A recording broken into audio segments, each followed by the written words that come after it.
What is up, YouTube? This week started off a little bit short because I was not in town on Monday. And then Tuesday I had to finish up a lot of the work that we didn't give to the customers because we needed to finish, for example, the Tahoe. I needed to polish the hood. And then the FRS came in, so we could just put the front bumper on. And then that's the day he took it. So that's what you guys saw last video. This video, we were doing the clutch on this car and we had a bunch of little mishaps with it. First of all, how's the car underneath, Tony? Oh no, I'm bathed in dirt. Bathed in dirt? Not oil, dirt. Yeah, so I was like, does this guy rally this car? Rally fashion. It's a rally car, but if you look, I guess you can't really see it. Right where Tony's at, a bunch of dirt. The whole car underneath was full of dirt. He works, I'm guessing for like a mine or something. He didn't really tell me, but he just says to get to his work, he has to drive it on like off-road. And underneath it's terrible. And then on top of that, this car has Pennsylvania plates. So it means the car is from an area where it snows a lot.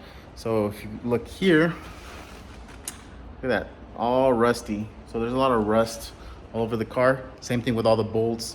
Everything is 10 times more difficult to remove because you're kind of battling with it at the same time. Is this bolt gonna break?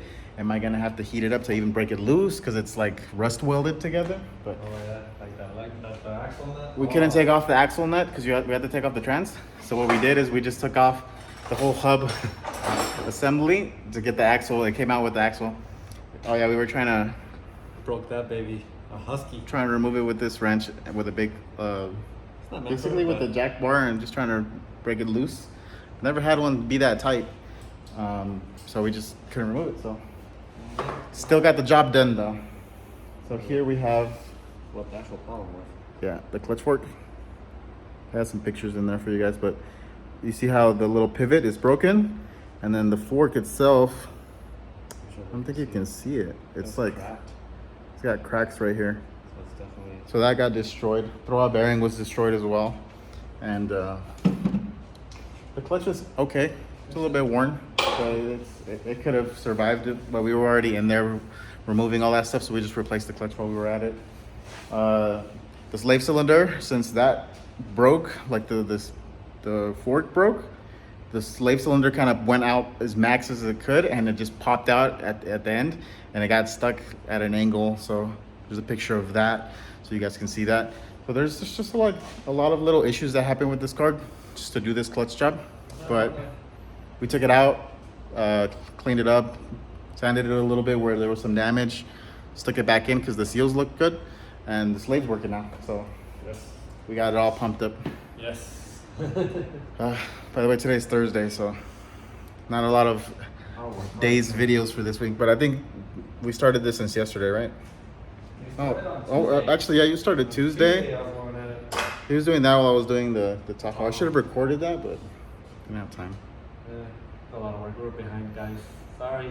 Yeah, so this car's pretty much done now as well. We're just doing the last little bits. We gotta put the intercooler on. We gotta put oil in the transmission, and we should be done. So yeah, clutch job. And let's see what we do tomorrow. So here's the car in case you guys are wondering. Here's how it's caked. Bumpers cracked. Looks like this has been repaired before, repainted. This door has been repainted at one point before. Like, this car gets used. Like, this car was not something that the guy was babying. It was just his car, his daily driver. And you know, I guess they need all-wheel drive cars from where he used to be from, because right now he's in Arizona. And this is just what happens to cars up there. I think there's some sort of oil treatment, because I had a friend from Canada where they made like holes in his quarter panel and they like fill it with some sort of oil. And his Camry is like perfect, even though he's had it in Canada and it's over here in Arizona now. But you can see this side's bubbling up too right here. Yeah, and this car's all full of dirt because the guy drives it for work. So we're back to working on the WRX because this morning I pulled it out, and it turns out that the slave cylinder is still leaking even after we kind of fixed it. So went to Subaru, got a brand new one. That way he won't have any issues later on when he's driving it. So I got the WRX done. Tony went ahead and took off because he needed to get the title for his SCR. So we have a little bit of free time. My brother John's in here helping me out, clean the shop. And I think I want to start cutting the front end off. We got some time. It's like midday Friday. Well, it's like 3, but I think I can cut it off in like a couple hours. I bought a plasma cutter. Got like a little welding table with a plasma cutter and everything. So I'm gonna see if I can just plasma cut as much of it off. I bought a bunch of like little extra bits in case I run through them. I have extra stuff to use to cut all that off. Because if I go and just cut it with an angle grinder or like a hacksaw or like a sawzall, it's gonna be really difficult. And I feel like with the plasma, it'll just be that much easier. I might still have to use the sawzall for like hard to reach areas, but the plasma cutter should make light work of the thin metal that comes on these cars. He's really focused, look at him. You focused on that, John?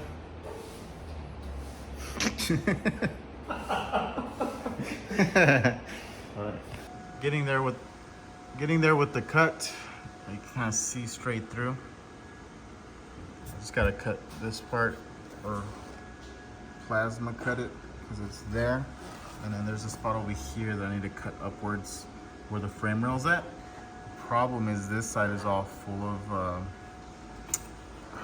like bed liner. I forget what it's called. You guys know what I mean. So the plasma cutter doesn't, it needs to be like clean metal for the plasma cutter to cut through. So I'm gonna have to use the sawzall.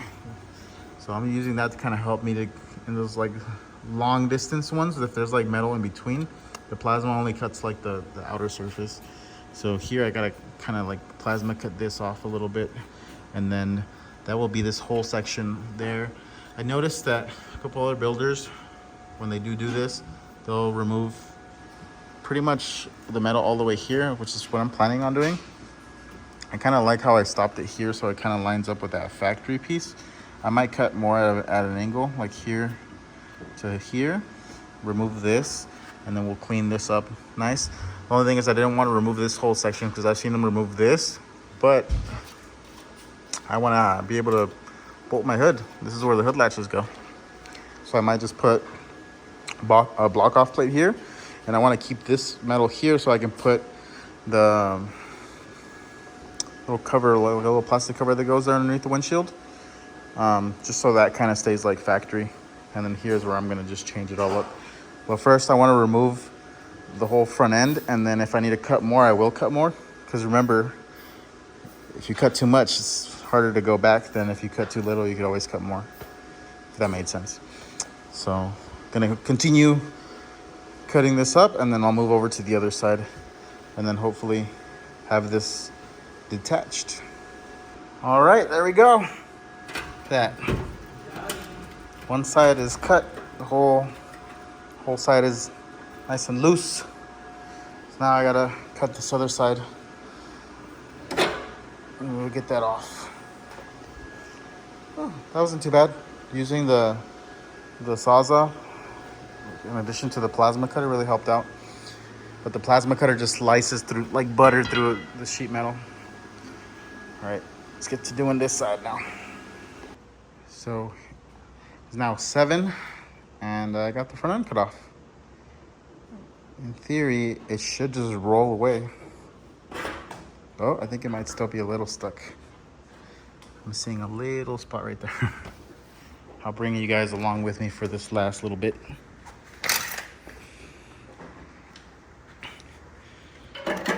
My hands are tired from all the vibrating.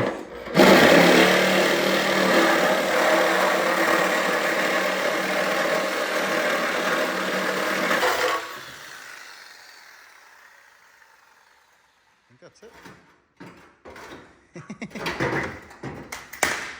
All right. So this pulls forward. What about over here? Oh, there it goes.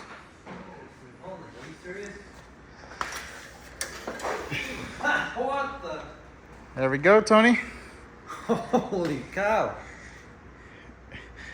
That looks like a carriage. That looks cool. That looks sick. I just gotta make all that nice and pretty. Can anyone say Tumblr from Batman? Just put 2 bars and leave the front end off with just some 2 wheels. 2 wheels and a K-swap. Oh! make it into a rat rod. Extend it a couple inches.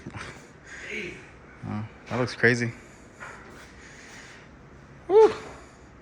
That was quite the work. It's exciting. How you doing over here? Let's see. Good. You got the reservoir installed and trying to hook up all the lines? Yeah. Set my coolant line for the thing. It's not letting it sit. Which coolant line? Both of them. The heater hose? Yes, I'm not sure if I have to go around in the You back. probably have to loop it. Yeah. Man, I just tied them too. That's the problem. I hate doing that too when you're working on a car and then you put something and then you have to remove because Thinking you got it something right. goes before it or something like that, yeah. Oh, I have it. I got it. No. It happens. Oh, I'm excited. I finally got the front end cut off. I've been promising them that for like 3 weeks.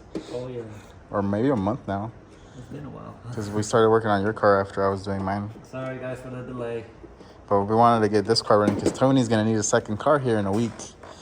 Because his wife's going to start going to work and she's going to take their main vehicle and he's going to need his own. My own. So either you spend a bunch of money getting another car or spend a little bit of money and get your old car up and running.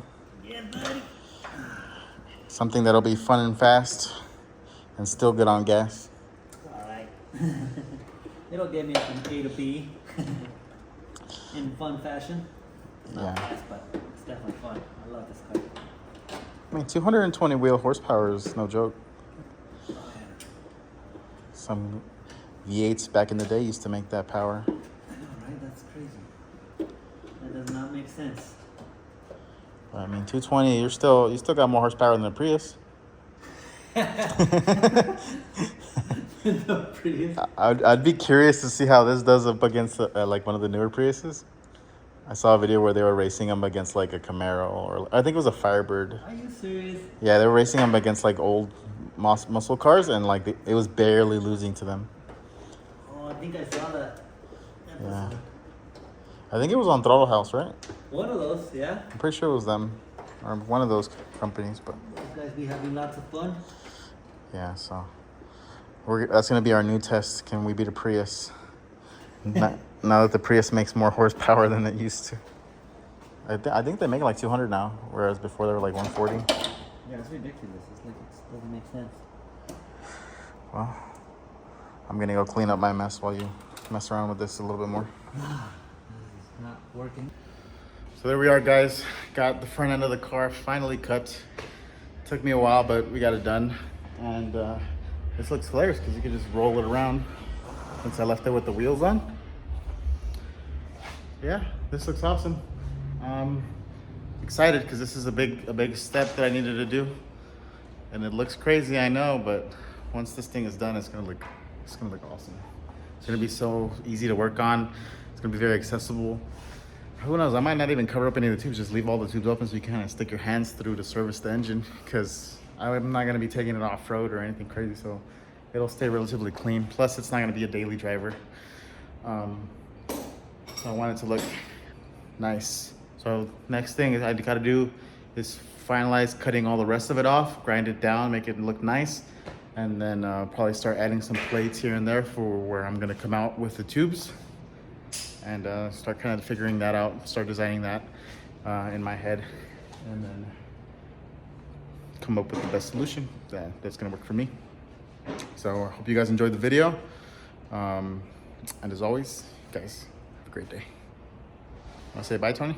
Bye. Peace out.